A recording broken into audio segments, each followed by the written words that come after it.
Mga kababayan, ito po ang sinagot ng ating Pangulong Bongbong Marcos Jr. patungkol sa pagkwestiyon sa 2025 National Budget. Dahil nga naghain sina Attorney Vic Rodriguez at Representative Isidro Ungab ng petisyon sa Korte Suprema para ideklarang unconstitutional ang national budget dahil sa umano'y blankong item sa BICAM report. Pero just in case lang, sir, na pumabor, not in favor of the admin, yung decision ng Supreme Court, meron po ba tayong contingency? No, we shut down everything. Ako po, isa-shutdown ni Pangulong Bongbong Marcos ang gobyerno. Mangyayari po ba ito kung sakaling hindi pumabor ang Korte Suprema sa administrasyon? Alamin po natin at panoorin ang buong video, mga kababayan. I guess that's what they want. They want the government to cease working. So yung matuloy yung kanilang mga destabilization na ginagawa. Hingan ko lang po kayo ng reaksyon patungkol po doon sa sinabi ng ating Pangulo na sinabi niya na yung ginawa ninyo, baka ang ending niyan, mag-shutdown daw ang gobyerno at tumigil ang lahat. Ano po ang inyong masasabi dito? Yan ay malaking kabulaanan. Hindi magsha-shutdown ng gobyerno. May mekanismo dyan, yung tinatawag nating reenacted budget. At yung sinasabing so that we can continue destabilizing the government, that is wrong. That is totally misplaced and out of place yung kanyang sinabi. Sapagkat ang issue dito ay corruption. Corruption sa kanya. Yan po, corruption ang issue po dito, hindi po destabilisasyon. Tama po si Attorney Vic Rodriguez na dapat hindi natin pinapalampas ho ito dahil kawawa ho ang taong bayan. Dahil kawawa din ang ating bansang Pilipinas. Talagang babagsak ang ating ekonomiya kung lagi nilang gagawin ito. At meron korupsyon dahil pag may korupsyon, masama sa ating bayan.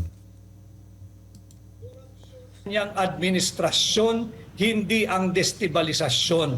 Because if we are destabilizing the government, Banat Bay, bakit kami tatakbo sa Korte Suprema? Hindi ba yan ay pagkilala sa rule of law?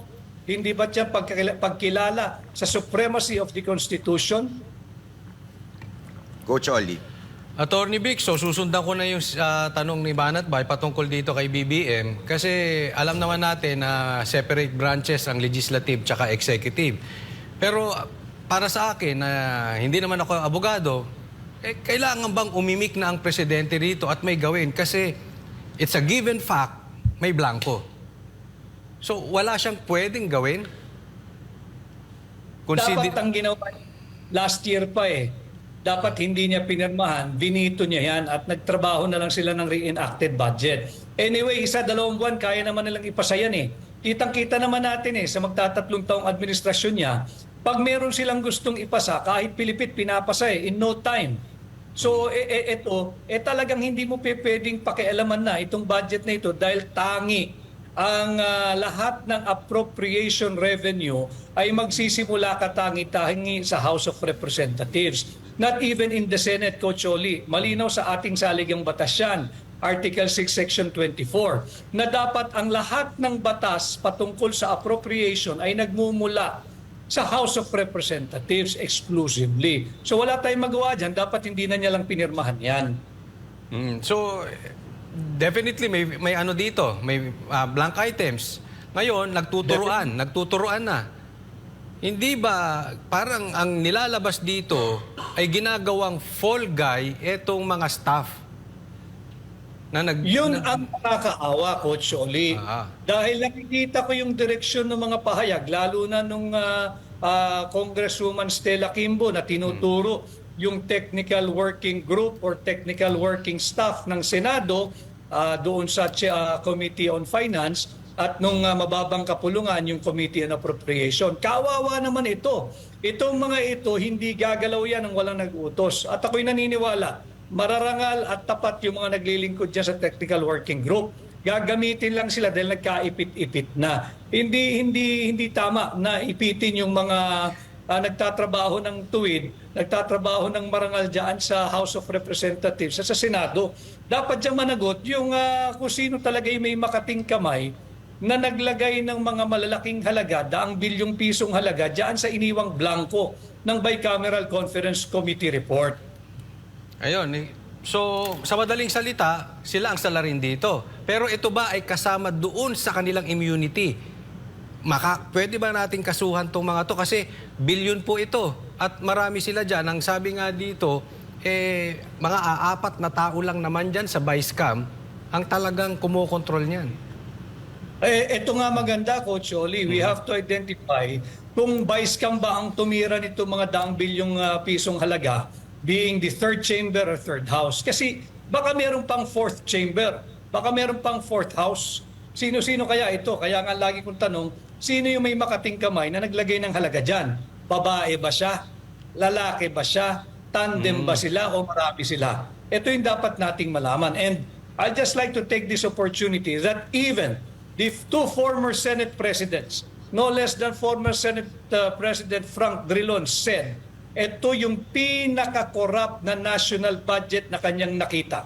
Sinabi rin ni Senate President Tito Sen, na akin din naman kaibigan, na may talagang maraming blanco at mali yung prosesong ginawa dito sa paglimbag ng 2025 budget. Ganon din yung sinabi ni Senador Ping Lacson. Tatlong senador na ito, pang-apat, yung kapatid mismo ni Bongbong Marcos, si Senador Amy. So kung titingnan mo, apat na senador, dating dalawang Senate President, at itong tatlong ito ay kumakandidato sa ilalim ng sariling partido ni Bongbong Marcos. So tatlo rito ang nagsasabing may blanco at hindi dapat pinirmahan itong unconstitutional budget. Ito nga, sinabi nga, na-discuss ko itong kay Drilon na sinabi niya, ito ang pinaka-corrupt. Pero meron din siyang binanggit patungkol doon, na ito raw ay pinupolitika lang. Parang ang pinapalabas dito, ang mastermind dito si PRRD. Dahil yung nagpalutang daw, siguro kayo, si Ungab, kung sino-sino man, again, connected kay PRRD. Ang issue dito is corruption, hindi politika. Isang malaking korupsyon ang issue dito. At walang kinikilalang politika ito sapagkat ito ay 6.325 trillion pesos lang naman. 6.325 trillion pesos na pera nating mga Pilipino na dapat tayo lahat ay makilahok sa usaping ito. Napakahalaga, napaka-importante sapagkat ito yung ating taunang budget. Hindi kasalanan ni Congressman Sid Ungab. Hindi ko kasalanan kung kami nag-file ng kaso. Dapat, ang lagi kong sinasabi, do not shoot the messenger. Ba't kayo nagagalit sa amin? Ginagabayan nga natin ang executive department eh. We're giving them the benefit of the doubt. Pero tila, sila nagtatanggol sa both houses of Congress. Dahil you do not shoot the messenger. Aming linahad ito dahil obligasyon ng bawat Pilipinong makakasaksi ng ganitong napakalaking krimen, napakalaking korupsyon na ilantad at ilahad sa taong bayan ang kanyang nasaksihan at nakita at nalaman. Last question bago ko ipasa kay Jay, no? Etong komentaryo po dito sa sinabi ni Senator Chis na tila nililito ang taong bayan sa facts. Kasi simple lang naman eh. May blank items, sino nag-fill up?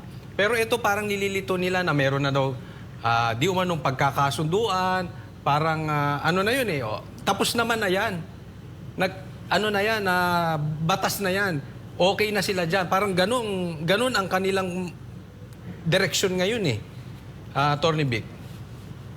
Hindi pwedeng ganun lang natin tratuhin. Itong napakalaking krimen, napakalaking korupsyon na ating nadiskubre. 6.325 trillion ito. At hindi nila pera ito, Coach Oli. Pera to ng mga Pilipino. And it is their sacred duty to take care of every centavo that will come out of public coffers. Hindi pwedeng blanco. At hindi pwedeng tapos na. Sapagkat yung pinakita naming final bicameral conference committee report na aprobado, ratifikado, pirmado at ifinail nga sa House of Representatives Bills and Index Service or Section, dito makikita mo na hindi ito ordinaryong papel. May evidentiary value ito. At ano yung evidentiary value? Merong krimen na naganap. merong dapat managot kung sino naglagay ng mga halaga diyan sa mga patlang na sadyang iniwan ng Bicameral Conference Committee report. Hindi pwedeng iiwan mo yan sa technical working group o sa mga staff ng senador at kongresista. Bakit? Wala silang kapangyarihan eh. Hindi naman sila mambabatas eh. At malinaw sa konstitusyon, tangi nga lang ang mga mambabatas sa mababang kapulungan dapat magmulang any appropriation revenue or bill.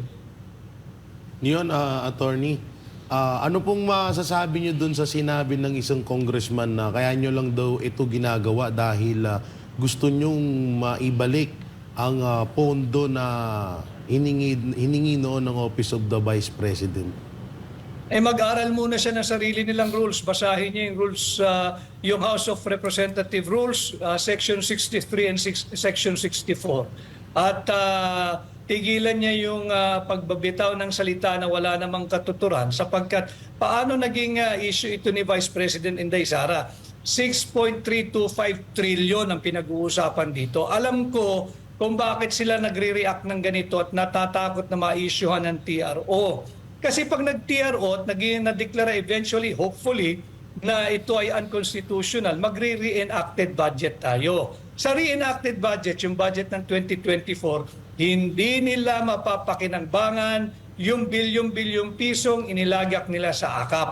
Hindi nila mapapakinabangan yung bilyong-bilyong pisong inilagay nila sa AIX. At dyan sa tinatawag na unprogrammed appropriation o yung kanilang mga pet project na itinatagot kilala higit sa tinatawag na pork barrel. Diyan sila natatakot. Attorney, may mga nagtatanong din po ng mga kababayan natin, paano naman po daw si ano daw ang magiging pananagutan ni dating si Saldico dahil diba, kakaalis niya lang at napalitan siya ni Kimbo, tapos biglang lumabas po itong na-discover po itong issue about Bicam. Ano pong magiging parusa or maipapataw na sa kanya rito? Lahat ng nakapirma doon sa Vice-Cam report, yung final Vice-Cam report na naging enrolled bill, atin yung papanagutin. We are in the process of building the case at alamin kung sino yung dapat isama diyan sa mga ikakaso pa ng grupo ng abogadong nag-aaral kung ano yung nararapat na criminal case o ano yung criminal violation committed in the passing of this full of blanks na final Bicameral Conference Committee report. So ayan po mga kababayan, ano po masasabi nyo dito sa balitang ito? Mag-like and share at mag-comment lang po tayo. Huwag pong kalimutan mag-subscribe. Maraming salamat po.